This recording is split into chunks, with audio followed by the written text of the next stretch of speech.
ये बात सही है कि जिनके जीवन में विपत्तियाँ आती है तो कई बार ऐसा होता है कि एक के बाद एक, एक के बाद एक, एक के बाद एक, जैसे अंधेरा छाता है तो दसों दिशाओं से छा जाता है।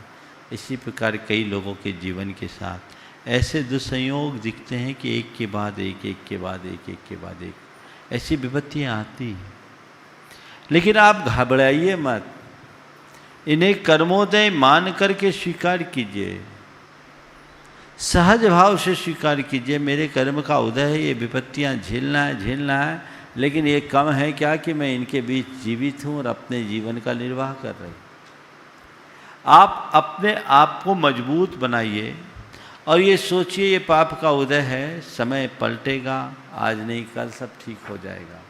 और जो कुछ है ये ऊपर है, इस विपत्ति से मैं घबराऊँ तो इस जीव ने तो चतुर्गति के संसार में न जाने कितने बड़े बड़े दुख और विपत्तियां भोगी है, उसके आगे तो बहुत थोड़ी है। दूसरी बात, जो विपत्ति आपको अपनी विपत्ति लगती है, जो दुख आपको अपना दुख लगता है, थोड़ा अपने से नीचे वाले को देखो तो पाओगे कि उनकी तुलना में तो मैं बहुत सुखी हूँ। मेरे से भी ज़्यादा दुखी, मेरे से भी ज़्यादा विफल, मेरे से भी ज़्यादा परेशान लोग इस संसार में हैं। मेरे पास अंधेरा है पर मुझसे घना अंधेरा भी कहीं और है। ये आपके मन को ठाड़स देगा। थोड़ा सा अपनी सोच को सकारात्मक बनाने की कोशिश कीजिए, आशावादी बनिए और सोचिए ये थोड़े दिन की बात है, थोड़े दिन की बात है, थोड़े दिन की बात है, सब ठीक हो जाएगा, सब ठीक हो जाएगा, बदलाव आएगा। मैं आपको एक ऐसे परिवार की बात बताना चाहता हूँ जिनके यहाँ एक साथ दो मृत्यु हुई, जिसमें पिता भी मरा, पति भी मरा, दोनों एक साथ गए। अच्छा खासा कारोबार था। दोनों घर के प्रमुख पुरुषों के चले जाने के बाद धीरे धीरे कई लोगों की नीयत खराब हुई और घर को, परिवार को घोर आर्थिक संकट का सामना भी करना पड़ा। बड़ा आर्थिक संकट आया। अब उससे उनका अच्छा खासा चलता हुआ व्यापार भी बंद हो गया। दो बेटा एक बेटी थी। पढ़ा लिखा करके बेटे को सोचा किसी तरह से आगे बढ़ाऊं, संघर्ष किया, लेकिन संयोग बेटा यूपीएससी की तैयारी कर रहा था, सिविल सर्विसेज में जा रहा था। सिविल सर्विसेज में गया, प्री और मेंस दे दिया, लेकिन इंटरव्यू में सिलेक्शन नहीं हुआ, वो सिलेक्ट नहीं हो पाया।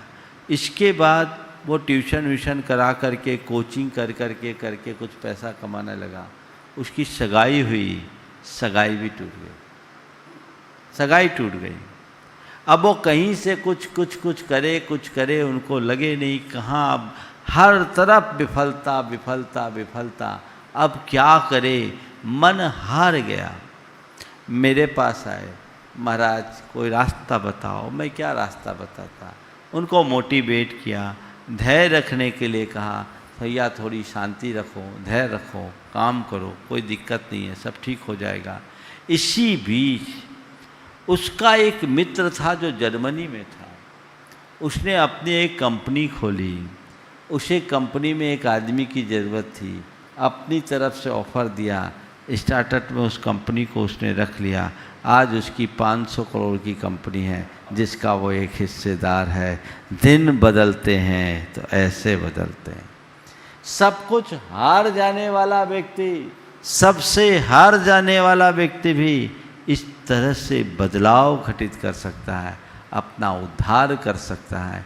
इसलिए मैं कहता हूँ, हार भी जाओ मगर हिम्मत नहीं हारो। जब समय आएगा बदलाव होगा। आप थोड़ी दृष्टि दौड़ाओ, बहुत सारे ऐसे लोग मिलेंगे जिनके जीवन में घोर संघर्षों की कहानी अंकित होगी, लेकिन जिनने संघर्ष किया है उनके ही जीवन में हर्ष प्रकटा है। आज वो मजबूत स्थिति में है, बढ़िया स्थिति में है। आपके साथ भी ऐसा होगा। मेरी सद्भावना है, आशीर्वाद है, आपके दिन अच्छे आए। लेकिन जब अच्छे दिन आए तो आए, आज जो दिन है इसे अच्छे से जियो, रोध होकर काटो मत, दिन को जियो, संघर्ष करो, ये सोचो मेरे जीवन की ये समस्या मेरी तपस्या का निमित्त बन करके आई है। प्रकृति ने मेरे लिए यही निश्चित किया है, मुझे इस तरह से ही अपने जीवन को जीना और आगे बढ़ाना है। ऐसा सोच करके आप काम करेंगे तो जीवन में निश्चित सफलीभूत होंगे, कभी कभी मन हताश नहीं होगा।